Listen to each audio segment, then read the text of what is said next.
Some men lose everything in a single night. Silas Mercer was one of them. When the riders came with torches and rage, they left nothing but ash and absence. His house burned so bright you could see it from 3 miles out.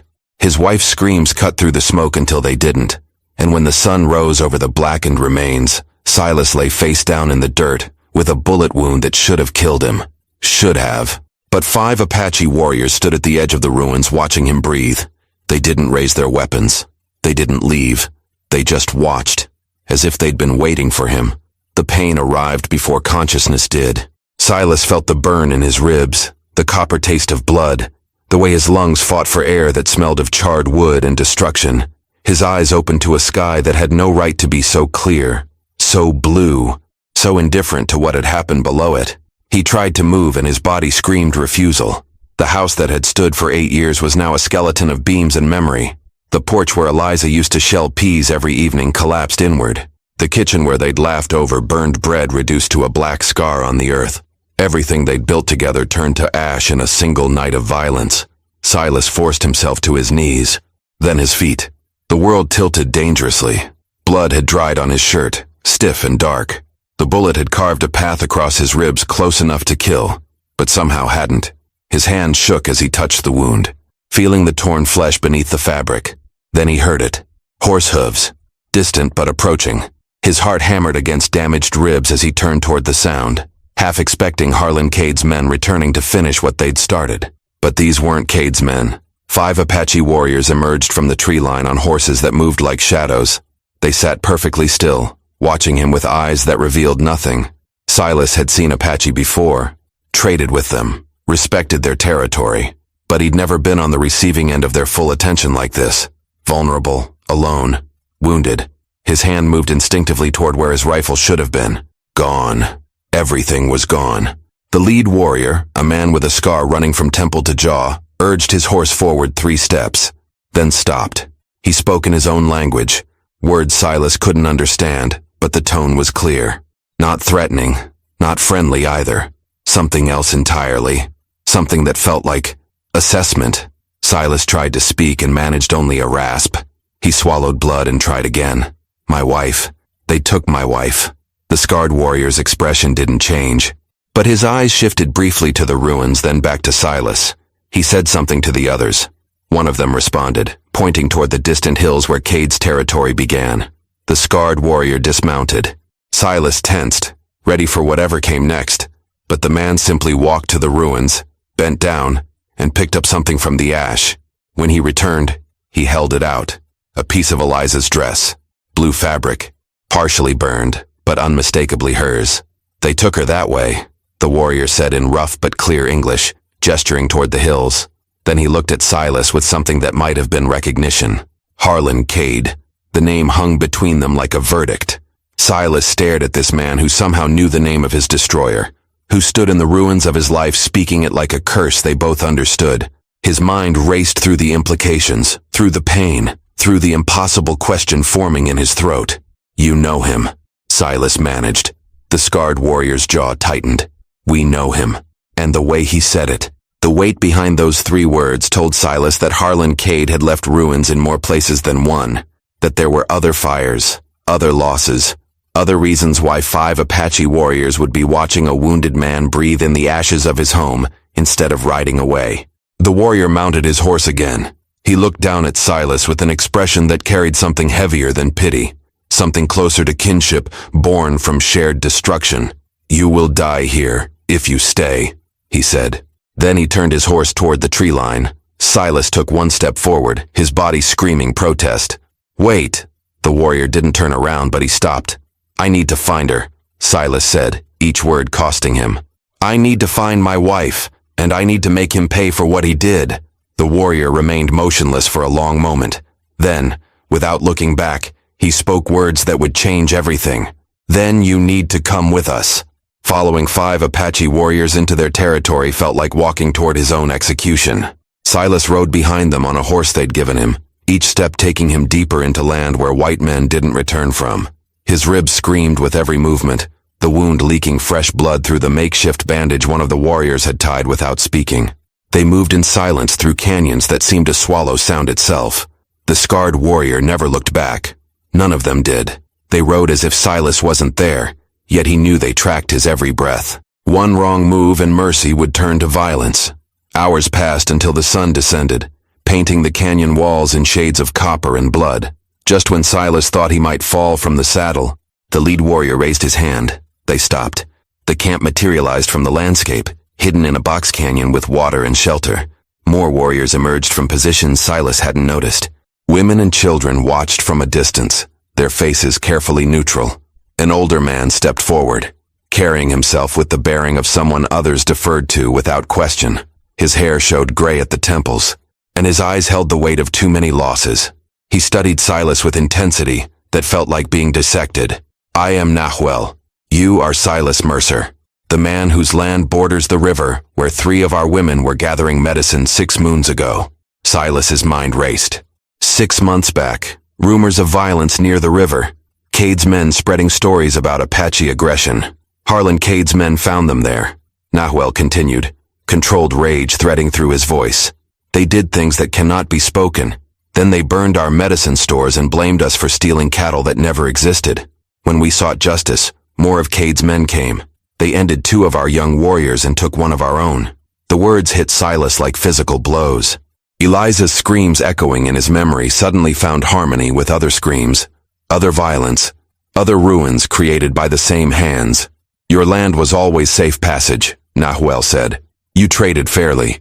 Cade wanted your land because it gives him control of the water source. He wanted our silence because we knew what he was. So he destroyed both. The attack wasn't random violence. It was calculated elimination. You were watching my house," Silas realized. "We watch all of Cade's movements. We saw the riders come. We heard your wife scream. And we waited to see if you would survive. Why didn't you help? If we had intervened, Cade would have brought the army. He would have claimed we attacked settlers. More of our people would perish. So we watched. And we waited to see what kind of man would survive." Nahuel stepped closer. "Harlan Cade has built his empire on our suffering and yours. He has the protection of men in power. We cannot touch him without bringing destruction on our people. But you," he let the word hang between them. "You think I can do what you can't. I think we can do together what neither can do alone. But first, you must become more than what you were. Learn our ways, speak our language, understand our cause. Transform your grief into purpose." Silas thought of Eliza, of the blue fabric in the ash. How long would that take? As long as it takes. Days, weeks, months. Your wife is alive. Cade keeps his prizes. But she will not be the same woman you remember, and each day costs her more. The choice crystallized before him. Rush after Eliza now and perish uselessly, or transform into something capable of actually saving her. "Teach me," Silas said. Nahuel turned to the gathered warriors and spoke in their language. They exchanged looks ranging from skepticism to outright hostility. One warrior stepped forward, younger but powerfully built, and spoke with clear anger. He looked at Silas with undisguised contempt. "Dakota believes you will fail," Nahuel translated. "That white men cannot be trusted. That teaching you our ways will bring only betrayal. If you survive 3 days of training, he will consider you might be worth keeping alive." The way Dakota smiled made it clear he didn't expect Silas to survive even one. Behind Nahuel, a young woman emerged carrying water. She moved carefully, as if her body remembered pain. When she saw Silas looking, she met his eyes for just a moment before turning away. In that brief glance, Silas saw something that made his blood run cold. The same emptiness that must have been in Eliza's eyes. This was one of the women from the river, one of the survivors. Suddenly Silas understood. They needed someone who could move through Cade's world without raising alarm. Someone who could get close enough to strike where they couldn't. They needed a weapon that looked like a white man. Nahuel watched these thoughts cross Silas's face. "You understand now?" "Yes." "Good." Nahuel gestured to Dakota. "He will begin your education at dawn." Silas was led to a shelter at the edge of the camp. Isolated. Observed. Not quite prisoner. Not quite guest. He lay down, his body finally acknowledging its damage. But sleep wouldn't come. His mind circled back to Nahuel's words. Each day costs her more. And somewhere in the darkness, Dakota sharpened his blade with slow, deliberate strokes that sounded like promises of pain. Dawn broke cold and merciless. Silas woke to find Dakota standing over him, expression carved from stone. The young warrior said nothing, just gestured for Silas to follow. Every muscle in Silas's body protested as he stood, the wound in his ribs a constant reminder of how close to broken he remained. They walked to a clearing where other warriors had gathered, watching with crossed arms and skeptical eyes. Dakota picked up 2 long staffs, tossed one to Silas. It hit the ground before Silas could react. Dakota said something in his language that made the others laugh. Silas didn't need translation. The message was clear. Prove yourself, or perish trying. The first strike came before Silas had fully gripped the staff. Dakota's weapon cracked across his shoulder, spinning him sideways. The second blow caught his leg, dropping him to one knee. The third would have crushed his skull if Silas hadn't rolled at the last instant. Pain exploded through his ribs. Blood seeped through his bandage. Dakota circled him like a predator that enjoyed playing with wounded prey. Silas forced himself upright, staff raised in defense. Dakota attacked again, faster this time, and Silas managed to block one strike before the second knocked the weapon from his hands. He landed hard on his back, staring up at the sky, tasting blood. Dakota stood over him, staff positioned at his throat. He said something that sounded like a question. He asks if you're finished. Nahuel's voice came from the edge of the clearing. If you want to quit and go after your wife alone. If you want to choose certain failure over difficult transformation. Silas's entire body screamed for rest. His vision swam. Every breath felt like being stabbed. The logical part of his mind calculated the impossibility of what they asked. He was wounded, exhausted, outmatched in every way. But then he thought of Eliza, of each day that passed while he lay in the dirt, of Harlan Cade's hands on her, of the woman by the river with empty eyes. He grabbed the staff and pushed himself up. Dakota's expression didn't change, but something shifted in his stance. Respect or surprise, Silas couldn't tell. The young warrior attacked again, and this time Silas lasted 5 seconds before being disarmed. Then 10, then 20. By midday, Silas couldn't stand without swaying. His hands bled where the staff had torn skin. His ribs felt like broken glass grinding together, but he kept getting up. By afternoon, he began to see patterns in Dakota's attacks. Not enough to counter them, but enough to anticipate, to position himself slightly better, to make the other warrior work marginally harder for each strike. As the sun descended, something changed. Dakota's attacks became teaching rather than punishment. He would strike, then pause, showing Silas where his defense had failed. The other warriors began calling out instructions in their language, and though Silas couldn't understand the words, he understood the intent. They were actually teaching him. When Dakota finally lowered his staff, the young warrior's face still showed no emotion, but he nodded once. A tiny gesture that meant everything. Nahuel approached. You survived day 1. Barely. Tomorrow will be harder. What changed? Silas asked through split lips. Why did he stop trying to end me? Because you didn't quit when you should have. Because you understand that transformation requires suffering. Because... Nahuel paused, choosing his words carefully. Because Dakota lost his brother to Cade's men 3 moons ago. He wanted to see if you had the same fire for revenge that burns in him. And do I? We'll see. Nahuel gestured toward the camp. Come, you need food and rest. Tomorrow Dakota teaches you our language. The next day our ways of moving unseen. The day after, how to read tracks and terrain. You have much to learn. How long before I'm ready? Nahuel's expression darkened. That depends on how fast you can become someone else entirely. Cade's compound is heavily protected. His men number in the dozens. Walking through that gate requires more than strength or rage. It requires strategy, patience, and the ability to look like you belong there. You've sent people before, Silas realized. That's how you know so much about his compound. The silence that followed confirmed everything. They didn't come back, Silas said. No. Nahuel's voice carried the weight of those losses. They were warriors trained from birth, and still they failed. Cade's paranoia runs deep. He trusts no one, allows no strangers near. Unless... He let the word hang. Unless what? Unless they bring him something he wants. Something valuable enough to lower his guard. Understanding crashed over Silas like cold water. You're going to use me as bait. We're going to use you as an opportunity, Nahuel corrected.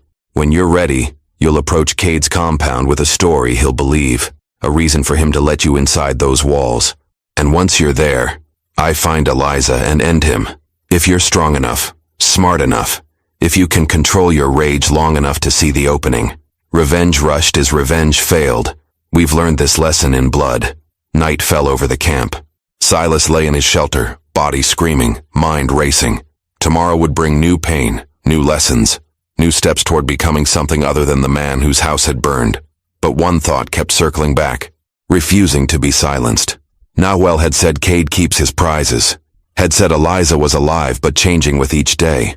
What if, by the time Silas was ready, there was nothing left of her to save? What if transformation took so long that he rescued a stranger wearing his wife's face? And in the darkness, Dakota began sharpening his blade again, the rhythmic sound a countdown to tomorrow's suffering. Weeks dissolved into each other like water into sand.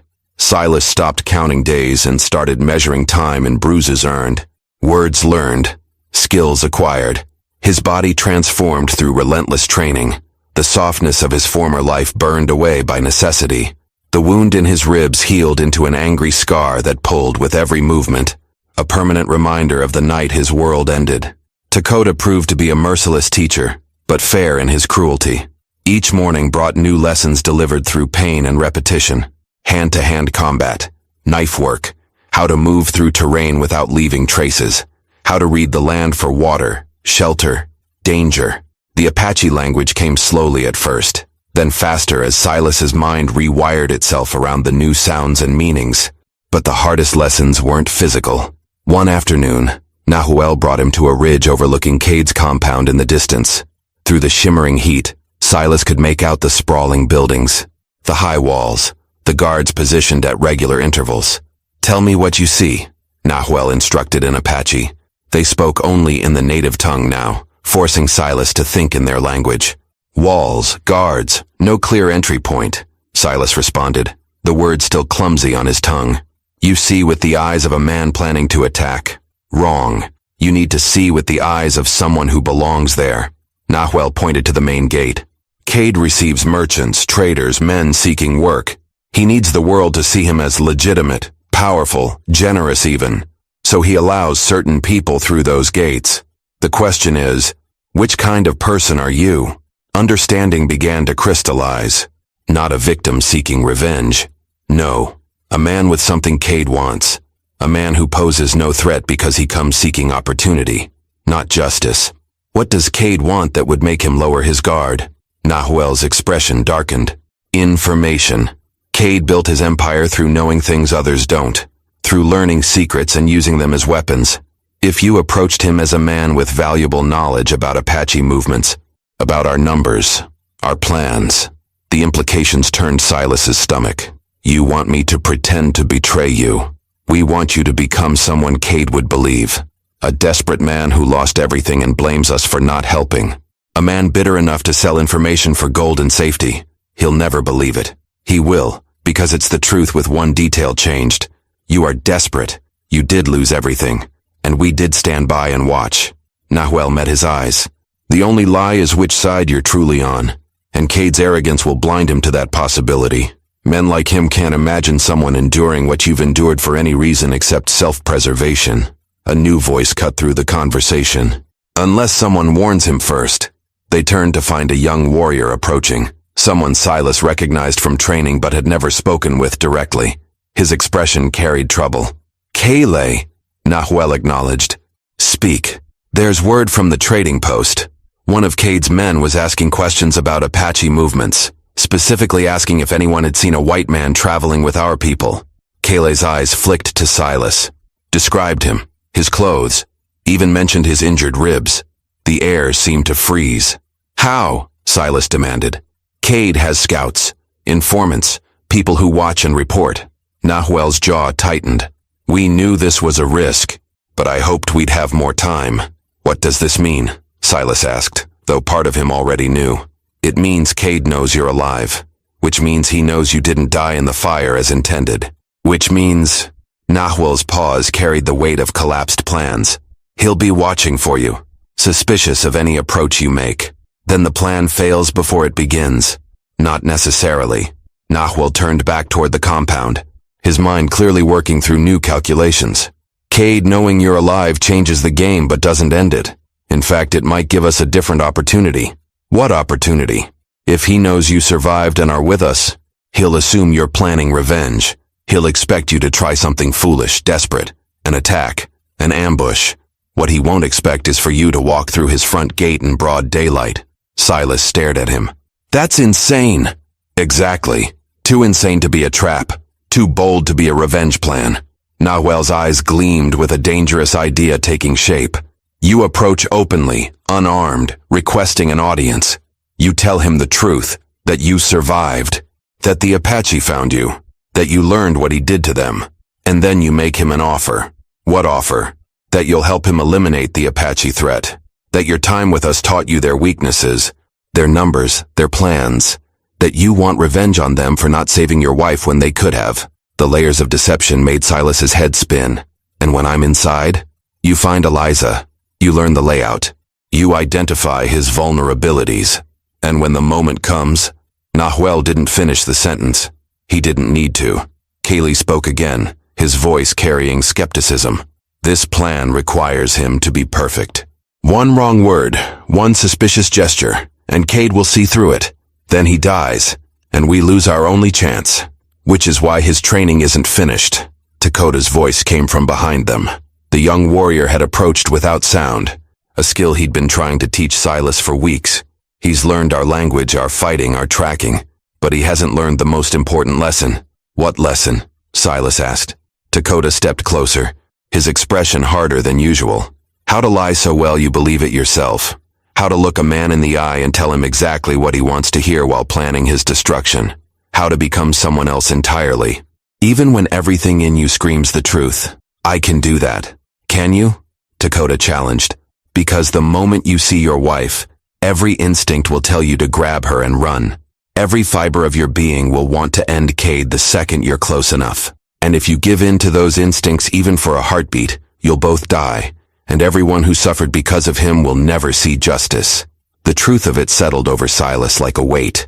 This wasn't just about being strong enough or skilled enough. It was about being disciplined enough to watch Eliza suffer and do nothing.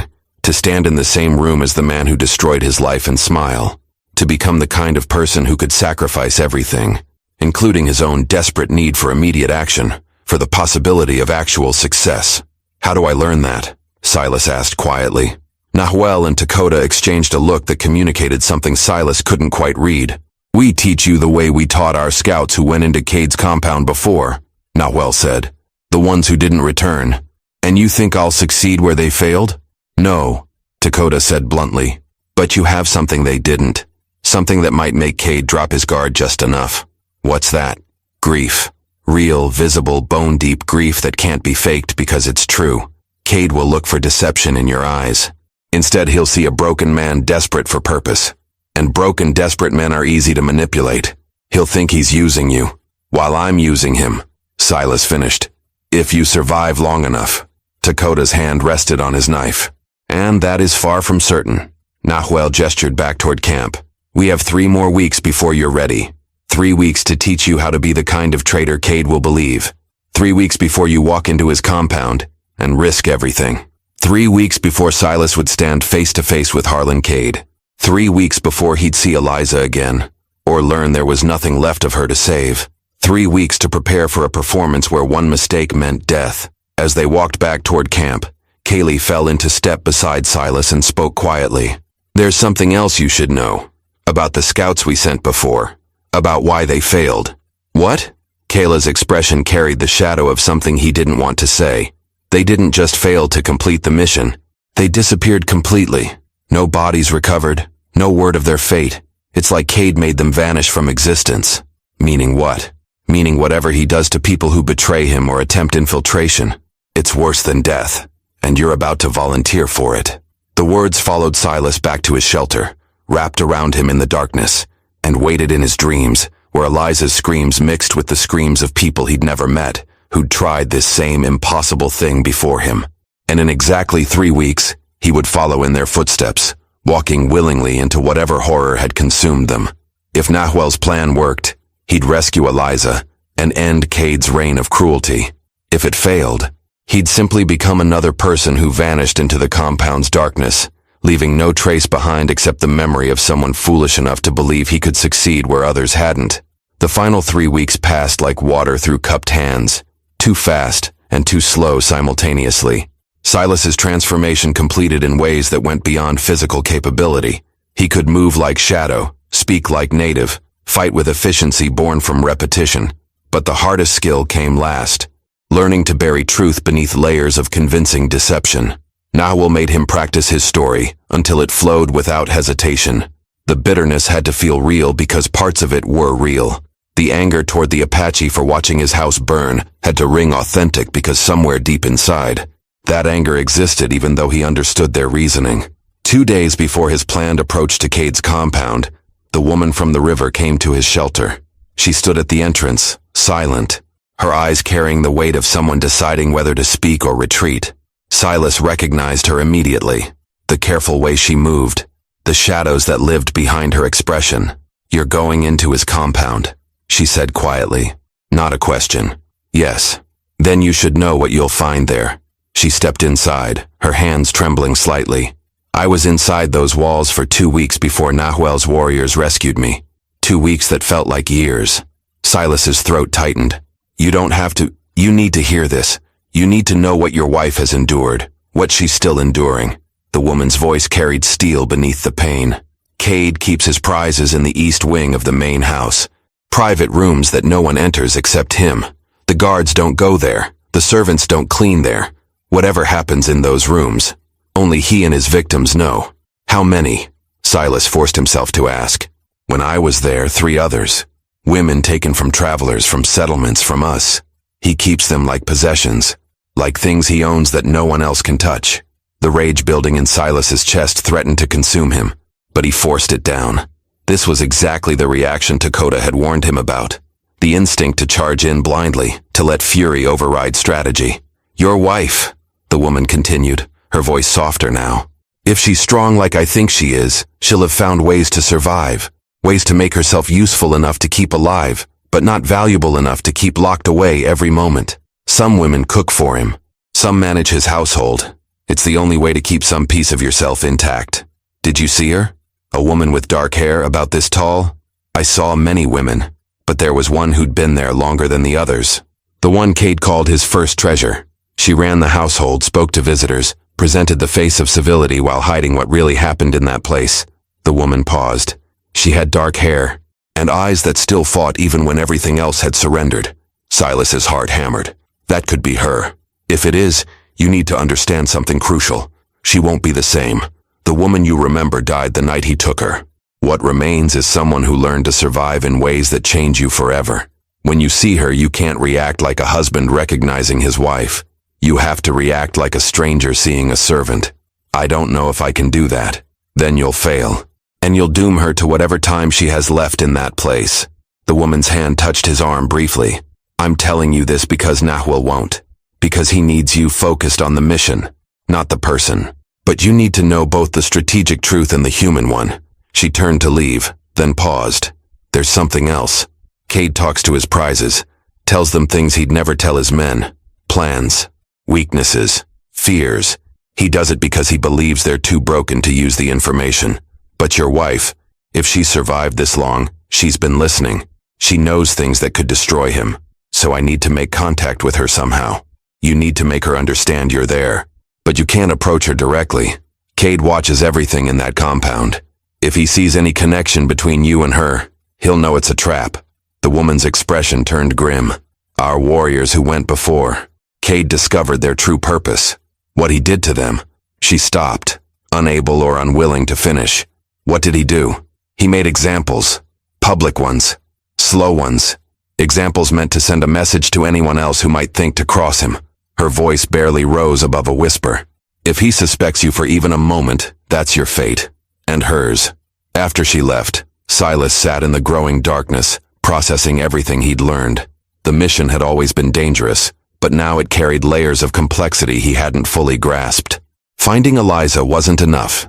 He had to find her, communicate with her, coordinate with her, and extract information from her, all while maintaining the appearance of a traitor seeking Cade's favor. One wrong look, one moment of recognition, one slip in the performance, and they'd both suffer fates worse than the death that should have claimed him in the fire.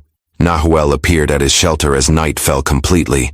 Cale returned from the trading post. He has news. The way he said it made Silas's stomach drop. What news? Cade's men were there again, still asking about you. But this time they offered gold for information. Substantial gold. Someone in the camp might be tempted by that kind of money. You think someone would betray us? I think desperation makes people do things they wouldn't otherwise consider. And Cade knows how to exploit desperation. Nahuel's jaw tightened. We need to move faster than planned. You go tomorrow.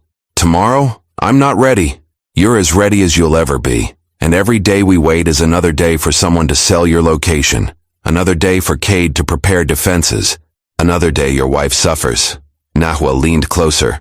Tomorrow at dawn you ride for his compound. You arrive by midday. You request an audience. And then everything we've built either succeeds or fails. The weight of it pressed down on Silas like physical force. Tomorrow. Not 3 days from now with more preparation. Tomorrow. What if I fail?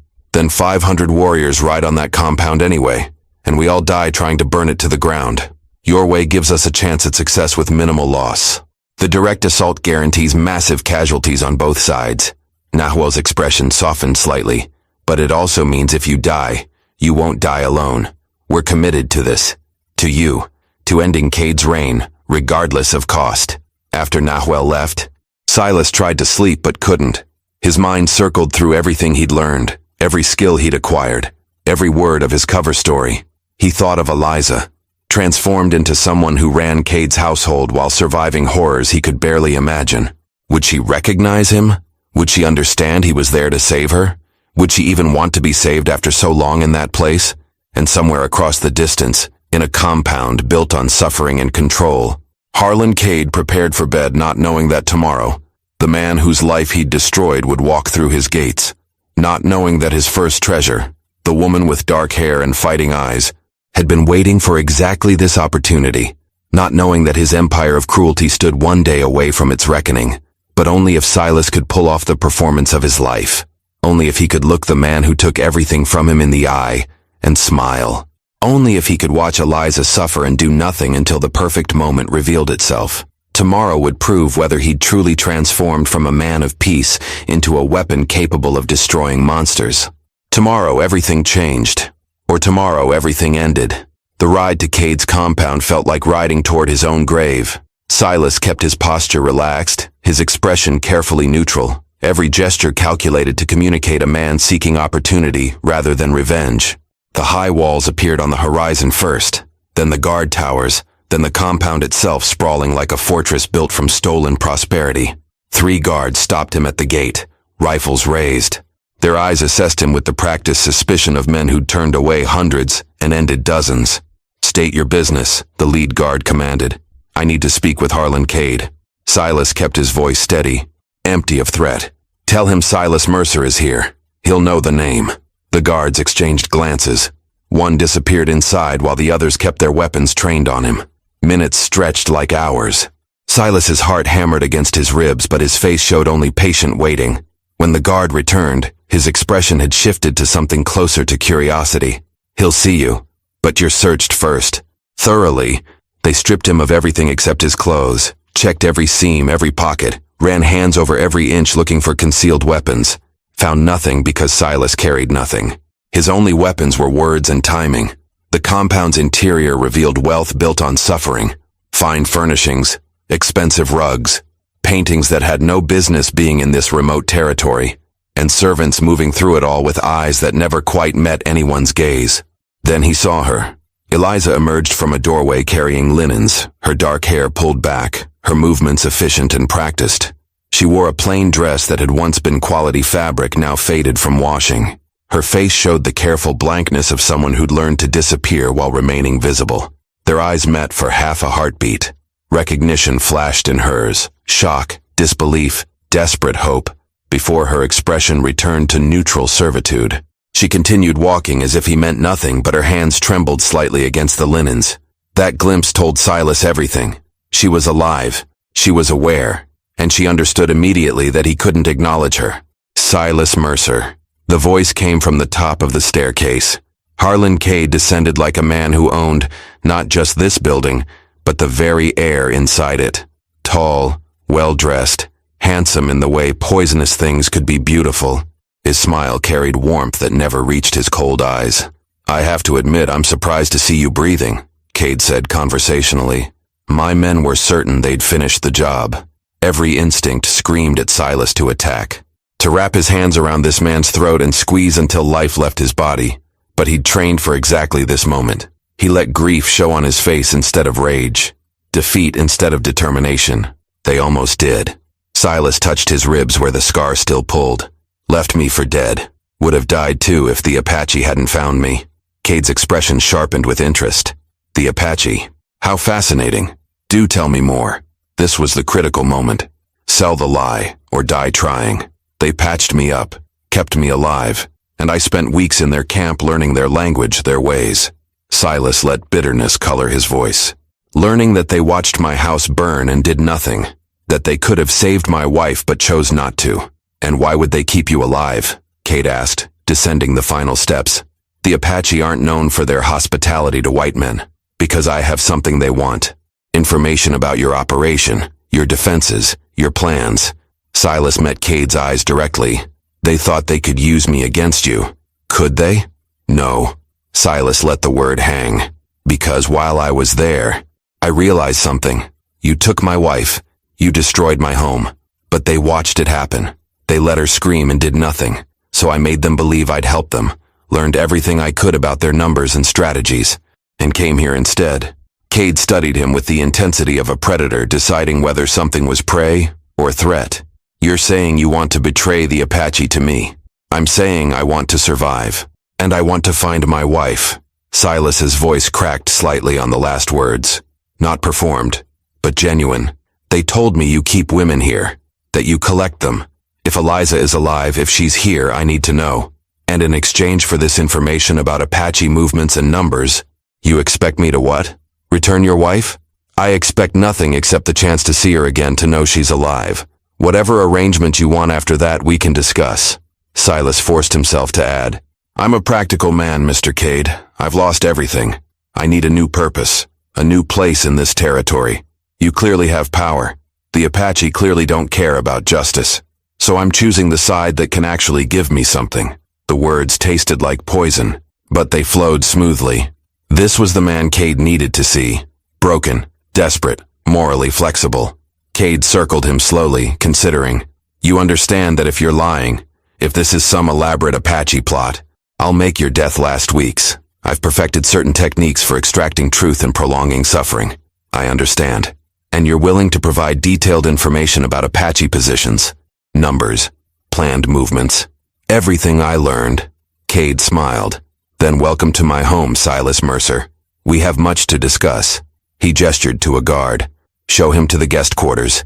Give him food and water. We'll talk more this evening." As Silas was led away, he caught one more glimpse of Eliza in a doorway. This time her expression carried something new. A tiny spark that might have been hope, or might have been warning. He was inside. The first impossible step complete. But as they walked him deeper into the compound, past doors he couldn't see behind, and corridors that twisted like a maze, Silas realized the truth. Getting in was never the hard part. Getting out alive would be. 3 days inside Cade's compound taught Silas the layout, the routines, the vulnerabilities. He fed Cade carefully constructed lies about Apache positions while actually mapping every guard post. Every weapon cache, every exit. Eliza moved through the house like a ghost, and twice they'd managed brief moments alone where she whispered critical information. The east wall had a structural weakness. Cade kept his personal arsenal in the cellar. The guards changed shifts at dawn, but the most important thing she told him was this. He plans to strike the Apache camp in 4 days. A full assault. He's been gathering men and weapons for weeks, which meant Nahuel's timeline was even tighter than they'd realized. On the third night, Silas stood in Cade's study providing more false information when the first alarm sounded. A guard burst through the door, face pale with panic. "Sir, we have a situation. The lookout spotted movement on all sides. A lot of movement." Cade's expression hardened. He turned to Silas with dawning suspicion. "What did you do?" "What you were about to do to them," Silas said quietly. dropping the pretense entirely. Except we got here first. Cade's hand moved toward his pistol, but Silas was faster. The knife he'd taken from the kitchen 2 days ago appeared in his hand, pressed against Cade's throat before the gun cleared its holster. "Call your men to the yard," Silas commanded. "All of them. Now. You're a dead man. We're all dead men eventually. The question is who dies today." Silas pressed the blade harder. "Call them. Now." Cade's jaw clenched, but he nodded to the guard. "Gather everyone in the main yard. Full assembly." As the compound erupted into confused activity, Silas kept the knife steady. Eliza appeared in the doorway with 2 other women, all holding improvised weapons. She met Silas's eyes with an expression that held steel beneath the fear. "Get the others," Silas told her. "Every woman he's kept here. Arm them with whatever you can find. When this is over, you all walk out free." The yard filled with Cade's men, maybe 40 in total, heavily armed and confused. They surrounded Silas and their employer, uncertain whether to shoot or wait for orders. Then the gates opened, not forced, not broken, opened from within by the 2 guards Nahuel had managed to turn weeks ago with promises of gold and safe passage. Through those gates rode Nahuel at the head of 500 Apache warriors. They poured into the compound like a flood, surrounding the buildings, the walls, every possible escape route. The sunset painted them in shades of red and gold, transforming them into something out of myth. Cade's men raised their weapons, but the numbers made resistance clearly futile.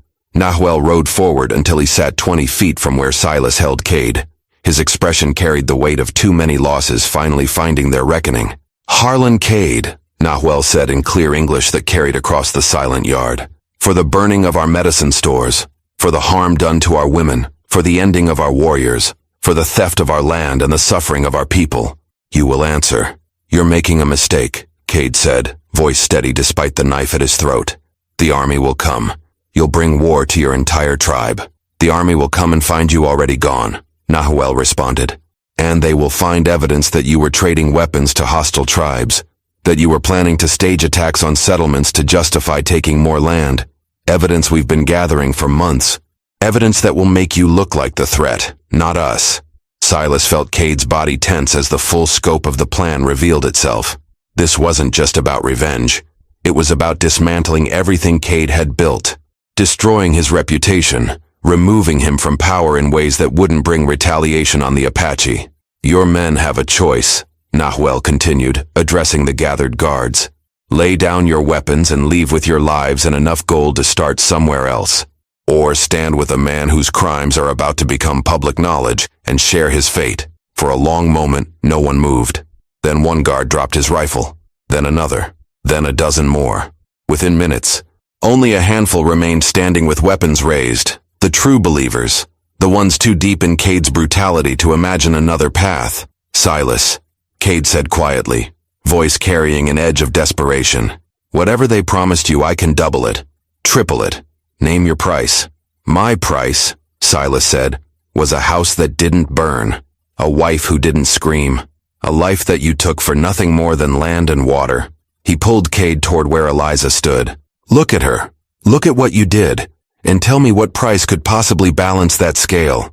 Cade looked at Eliza, and for the first time, something like fear crossed his face. Not fear of death, but fear of facing the consequences of his choices, of being held accountable by the people he'd considered beneath accountability. "I did what men with power do," Cade said. "I took what I wanted. That's how the world works." "No," Silas responded. "That's how your world worked.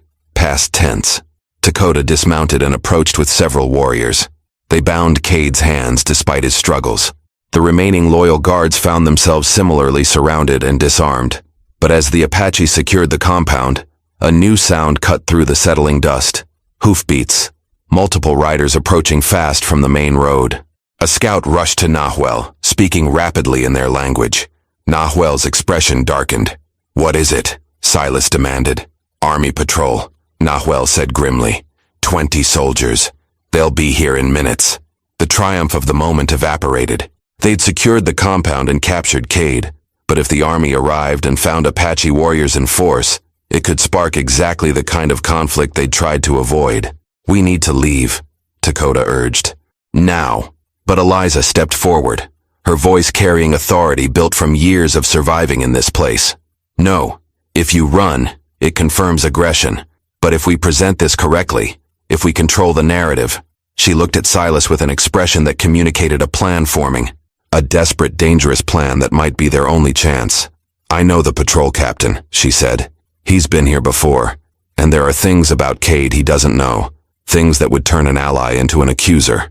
The hoofbeats grew louder. Closer. "How long do we have?" Silas asked. 2 minutes, Nahuel estimated. "Maybe less." "Then we have 2 minutes to save this," Eliza said. "Or we all die trying." The army patrol rode through the gates to find a scene that defied simple explanation. 500 Apache warriors surrounding the compound. Harlan Cade bound and bleeding, his men disarmed, and women emerging from the main house carrying evidence of their captivity. Captain Morrison dismounted slowly, hand on his pistol, eyes scanning the situation for threats. He knew Cade, had shared meals at this very compound, but the scene before him challenged everything he'd believed about the man. Eliza stepped forward before anyone could speak. "Captain Morrison, you came to my wedding 3 years ago. You said if I ever needed help, I should ask." Morrison's expression shifted from confusion to recognition. "Mrs. Mercer, we thought you were gone. Cade said there was an Apache raid." "There was no raid." Eliza's voice carried across the silent yard. "Cade's men destroyed our home, took me, and I've been held here for months along with 7 other women." She gestured to the others standing behind her. "Some for even longer." "That's a lie," Cade snarled. "She's confused. The Apache have poisoned her mind." "The Apache saved my husband's life after your men left him to die," Eliza cut him off. "And while I've been here, I've kept records, names, dates, transactions." She produced a leather journal from beneath her dress. Every weapon deal, every bribe, every plan to stage attacks on settlements, and blame the Apache to justify taking their land. "It's all here, in your handwriting." Morrison took the journal, flipping through pages that detailed years of criminal activity. His face darkened with each revelation. "Where did you get this?" He kept it in his study. "Thought I was too broken to read or understand. Thought all of us were." Eliza's voice steadied. "But we remembered everything, and we wrote it down when he wasn't watching." Cade lunged toward her, but Dakota's grip held firm. "You traitorous—" "No," Nahuel interrupted, stepping forward. "She is the opposite of traitor. She is survivor. She is witness. And now, she is free." Morrison looked between Cade, the journal, the gathered women, and the Apache warriors. The political calculation played across his face. This could spark war, or it could expose corruption that reached into his own ranks. "Captain," Silas said carefully, "we're not here to start a conflict. We're here to end one. Cade built his empire on suffering, ours and theirs. We've removed that empire. What happens to him now is your jurisdiction, not ours." The genius of it settled over the yard. The Apache hadn't executed Cade, hadn't declared war. They'd simply stopped him and handed the evidence to proper authority. It removed any justification for retaliation. Morrison called to his men. "Secure the prisoner. We're taking him back to the fort to face charges." He looked at Nahuel. "And your people?" "Will return to our land," Nahuel responded, "with the understanding that this man's crimes do not represent all settlers. That peace serves both our peoples better than continued conflict." "And the women?" "Go free," Eliza said firmly, "with compensation from Cade's assets for what was taken from us, and safe passage to wherever we choose to go." Morrison nodded slowly. "I'll see that arranged." He gestured to his soldiers, who moved to take custody of Cade. As they dragged him toward the horses, Cade's eyes found Silas one last time. "You think this ends anything? There are others like me. There will always be others." "Maybe," Silas said quietly, "but you won't be one of them anymore." Cade was lifted onto a horse, bound and guarded. The patrol prepared to leave with their prisoner, and the evidence that would ensure he never walked free again. The charges would be extensive, the trial public, the sentence permanent. As the soldiers departed, the Apache warriors began their own withdrawal. Nahuel approached Silas and extended his hand in the white man's custom. "You kept your word, became what needed to become, survived what others couldn't." "We kept our word," Silas corrected, grasping his hand firmly. "All of us together. The land that was yours," Nahuel continued. "The water source. It will be respected boundary. Your people, Our people. We can trade, talk, live without destroying each other. Dakota stepped forward, and for the first time, something resembling respect showed in his expression. He said something in Apache that made Nahuel smile slightly. He says you are not weak, that you earned the right to rebuild, and that if you need help, he will come. As the last Apache warrior rode through the gates, the compound fell silent except for the sound of women gathering their few possessions, preparing to leave this place of suffering behind. Silas found Eliza standing in what had been Cade's study, watching papers burn in the fireplace. She'd changed from the servant's dress into clothes taken from Cade's own collection, reclaiming her dignity one choice at a time. What now?